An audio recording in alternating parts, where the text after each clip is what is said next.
జోగి రమేష్, రాము bail రద్దు చేయాలని excise కోర్టులో సిట్ పిటిషన్ దాఖలు చేసింది. కల్తీ మద్యం తయారీ కేసులో జోగి రమేష్, రాము బెయిల్పై ఉన్నారు.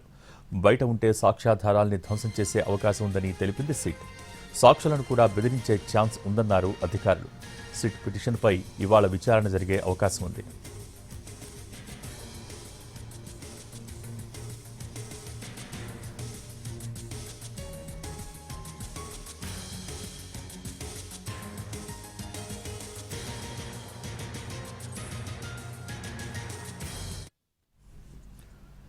వైసీపీ అధినేత రేపు గుంటూరులో పర్యటించనున్నారు. సీఎం చంద్రబాబుపై అనుచిత వ్యాఖ్యల కేసులో అరెస్టైన అంబటి రాంబాబు కుటుంబాన్ని పరామర్శిస్తారు.